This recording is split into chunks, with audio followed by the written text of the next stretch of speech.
Si Dios ha muerto, ¿quién heredará el poder? El desafío central que lanzó Friedrich Nietzsche hace más de un siglo sigue siendo la pregunta más urgente de nuestro tiempo. Descubre cómo su pensamiento no solo anticipó el nihilismo del siglo XX, sino que también ofreció una ruta radical hacia la autenticidad personal. Nietzsche nació en una familia luterana, pero volvió la espalda a la fe y cuestionó la moral religiosa. Abogaba por vivir en busca de nuestro completo potencial y según nuestras propias normas. Friedrich Wilhelm Nietzsche, bautizado en honor a Federico Guillermo IV de Prusia, con quien compartía cumpleaños, nació el 15 de octubre de 1844 en la pequeña aldea de Rocken bei Lützen, en la provincia prusiana de Sajonia. Su padre, Karl Ludwig, era pastor luterano y ambos progenitores procedían de familias de clérigos protestantes. Friedrich fue su primer hijo, seguido por una hermana, Elizabeth, nacida en 1846, y por otro hermano, Ludwig Joseph, en 1848. La infancia de Nietzsche estuvo marcada por la tragedia. Su padre padecía una enfermedad cerebral y murió en 1849. Poco antes que Friedrich cumpliera los 5 años, 6 meses más tarde también murió el pequeño Ludwig, de 2 años, tras lo cual Friedrich y Elizabeth vivieron en la casa de su abuela en Naumburgo, donde Nietzsche asistió a la escuela. En 1858 obtuvo una beca en un prestigioso internado, Stuttgart, por ser huérfano de un empleado del Estado. Allí recibió una educación sólida, aunque conservadora, basada en las lenguas clásicas y en las ciencias.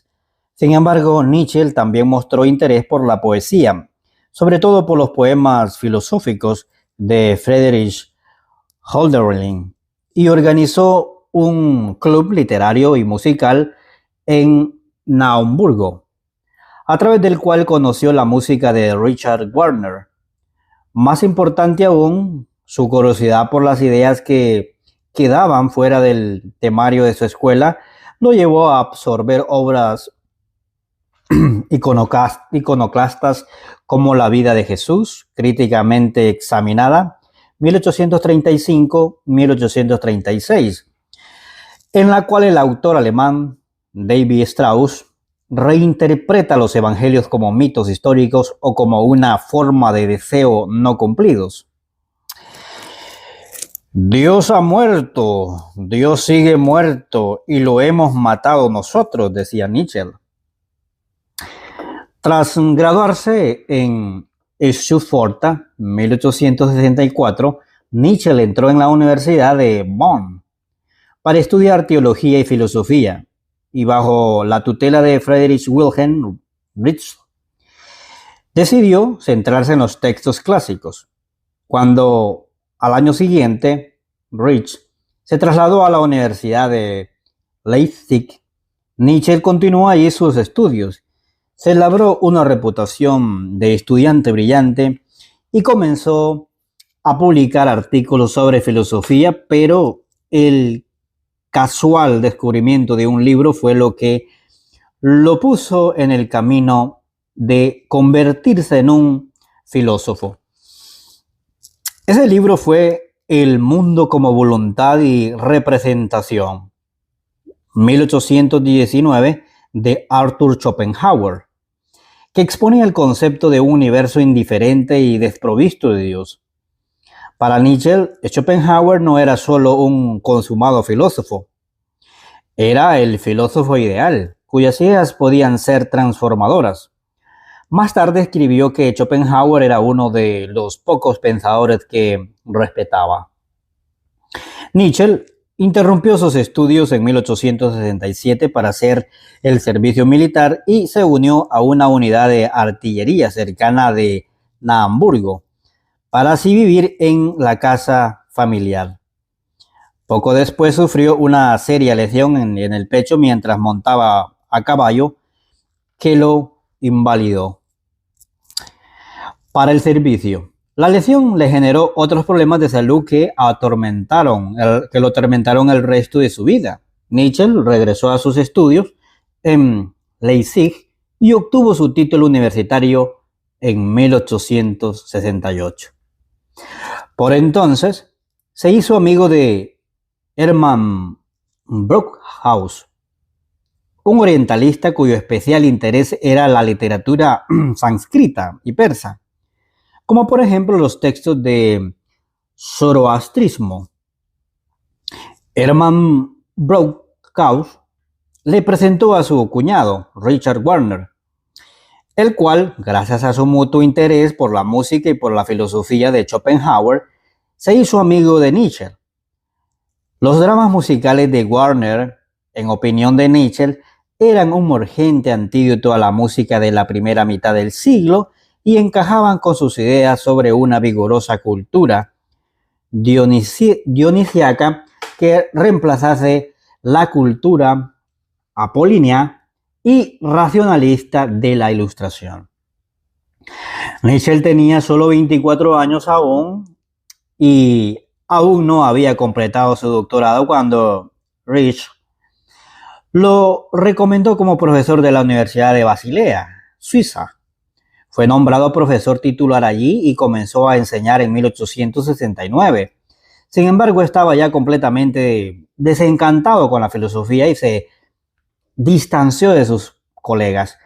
En cambio, prefirió asociarse con el teólogo Franz Overbeck, que vivía en su mismo edificio y que se convirtió en amigo suyo hasta su muerte. Nietzsche había renunciado a su ciudadanía prusiana al trasladarse a Suiza, pero al estallar la guerra franco-prusiana, 1870, se alistó como ordenanza médico. Su salud, ya frágil, sufrió un nuevo golpe al contraer disentería y difteria durante el servicio. Tras la guerra regresó a Basilea, pero no solicitó la ciudadanía suiza y siguió siendo apátrida el resto de su vida. Durante la década de 1870 solía visitar a Wagner y a su esposa, Cosima, y los tres desarrollaron una admiración mutua. Wagner elogió su primer libro, El nacimiento de la tragedia, de 1872. Pero sus colegas del mundo académico lo acogieron con frialdad. Por ejemplo, su mentor Rich, según el cual Nietzsche no era lo bastante riguroso con los clásicos. Decepcionado por la falta de interés y cada vez menos inclinado a la filosofía, se presentó a un puesto en el Departamento de Filosofía de Basilea, pero fue rechazado. Animado por Wagner, pasó los años siguientes trabajando en ensayos en los que criticaba la cultura alemana y promovía las ideas de Schopenhauer. Se publicaron en 1876 con el título de Consideraciones intempestivas.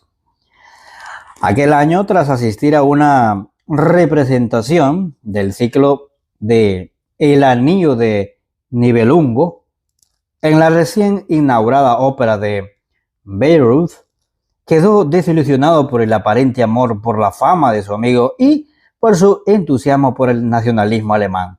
Xenófobo. Empezó entonces a distanciarse del círculo de Wagner y más tarde asumió una posición crítica con el hombre y su música. Los pensamientos son la sombra de nuestros sentimientos, siempre más oscuros, más vacíos, más simples, decía Nietzsche. Gracias a su amistad con el filósofo Paul Ricoeur, Nietzsche se decidió a seguir un rumbo nuevo y menos pesimista en su siguiente libro, Humano, demasiado humano.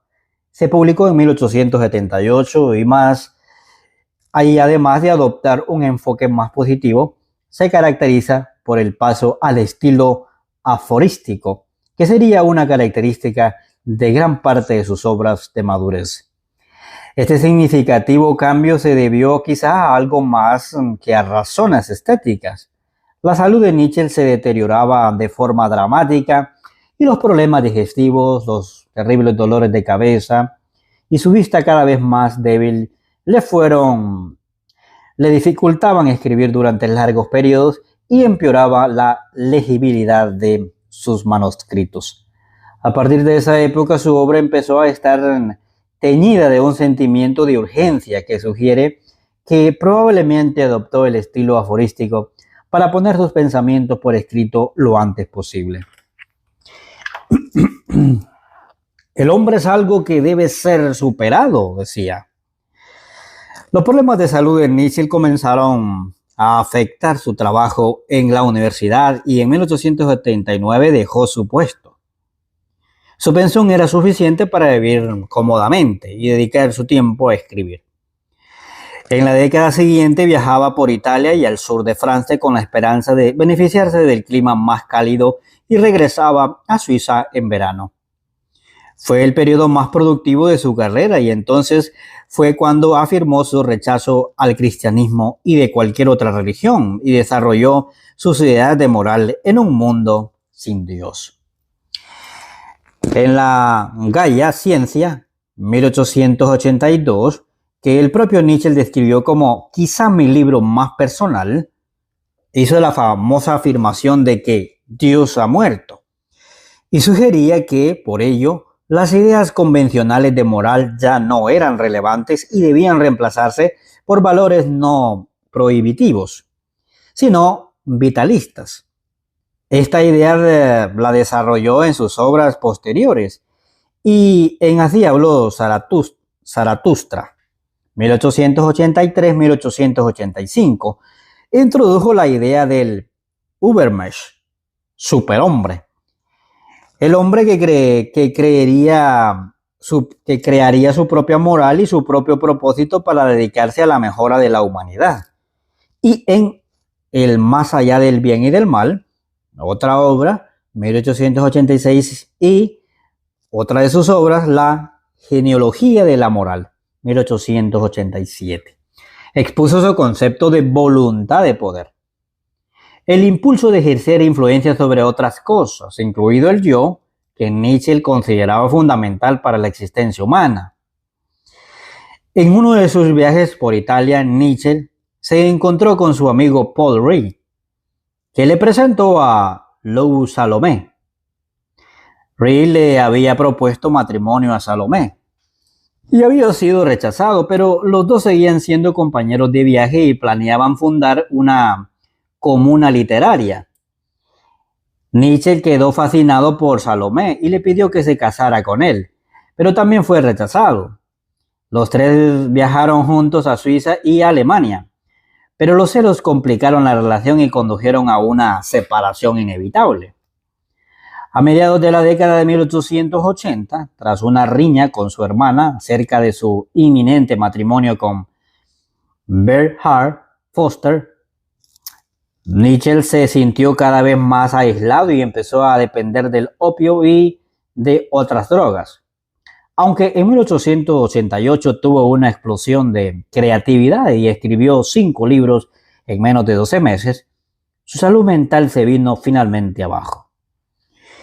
En una visita a Turín en 1889, Nietzsche se cayó al intentar proteger a un caballo de ser golpeado en la Piazza Carlo Alberto. Poco después comenzó a enviar cartas muy extrañas a los escasos amigos que le quedaban. Overbeck viajó a Turín y llevó a Nietzsche a una clínica de Basilea, en la que se atribuyó su crisis a un caso de sífilis terciaria. Aunque la verdadera veracidad de este diagnóstico ha quedado en entredicho, en 1890 salió de la clínica y quedó al cuidado de su madre, con la que vivió hasta la muerte de esta en 1897. Tras lo cual su hermana Elizabeth asumió la responsabilidad de cuidado. Alquiló una casa en Weimar para albergar al filósofo y a sus papeles que se convertiría en el archivo de Nietzsche. En los años siguientes, Nichelle sufrió varios infartos y quedó por completo a merced de su hermana. Debido a su enfermedad, no llegó a saber que su obra era reconocida finalmente y no pudo, por tanto, disfrutar de su fama. Murió de neumonía el 25 de agosto de 1900. Y en el cruel giro del destino, para quien era un ateo confeso, recibió sepultura junto a su padre en un funeral cristiano en el cementerio de Rocken. ¿Te sientes identificado con lo que hablamos hoy? Únete a nuestra comunidad suscribiéndote al canal, déjanos un like para apoyar la conversación. Me encantaría leer tu opinión, así que comenta tu experiencia aquí abajo y si crees que este mensaje debe llegar a más personas, compártelo.